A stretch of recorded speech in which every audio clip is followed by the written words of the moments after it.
ഇതാണ് മക്കളെ നമ്മളെ കായും കോഴിയും കേട്ടോ. കഴിച്ചവരും കഴിക്കാത്തവരൊക്കെ ഒന്ന് കണ്ടോളി. ഫസ്റ്റ് തന്നെ നമ്മളെ മഴ ഒന്ന് ചതിച്ചതാണ് നിങ്ങളിപ്പോൾ ഈ കാണുന്ന ഓട്ടം കേട്ടോ.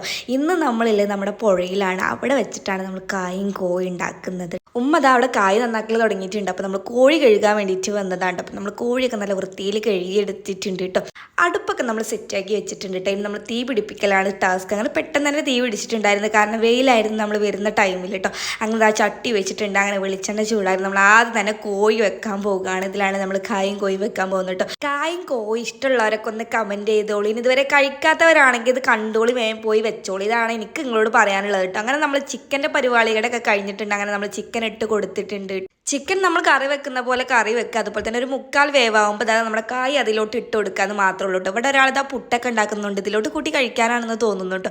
അങ്ങനെ നമ്മൾ കായും കൂടി ഇട്ട് കൊടുക്കുന്നുണ്ട്. ഇത് നല്ലപോലെ മിക്സ് ആക്കിയിട്ട് അടച്ച് വെച്ചിട്ട് 1/2 മണിക്കൂർ കഴിഞ്ഞാൽ നമ്മളെ സാധനം എന്താ റെഡി ആയിട്ട് കിട്ടും കേട്ടോ. അപ്പം ഞാനൊരു വാഴൻ്റെയിലേക്ക് വെട്ടി എടുത്തിട്ടുണ്ട്, അതൊന്ന് കഴുകിയിട്ട് വരാം. നല്ല അടിപൊളിയായിട്ട് വെന്തിട്ടുണ്ട് കേട്ടോ ഗൈസ്. നിങ്ങൾ കഴിക്കാത്തവരാണെങ്കിൽ മസ്റ്റായിട്ട് ഈ ഒരു ഐറ്റം ട്രൈ ചെയ്തോളൂ. അതും ഇതേപോലെയുള്ളൊരു സ്പോട്ടൊക്കെ തിരഞ്ഞെടുക്കുകയാണെങ്കിൽ നല്ല അടിപൊളിയായിട്ട് നിങ്ങൾക്ക് കഴിക്കാൻ വേണ്ടിയിട്ട് പറ്റും കേട്ടോ. അവസാനം നല്ല മഴ, നല്ല അടിപൊളി കോഴിയും കായ്, സംഭവം സെറ്റാണ്. കോഴി കഴിക്കാത്ത എൻ്റെ അമ്മായിമ്മ വരെ കഴിക്കണ കഴിപ്പുങ്ങൾ നോക്കിക്കോളി. അപ്പം മസ്റ്റ് ട്രൈ കേട്ടോ.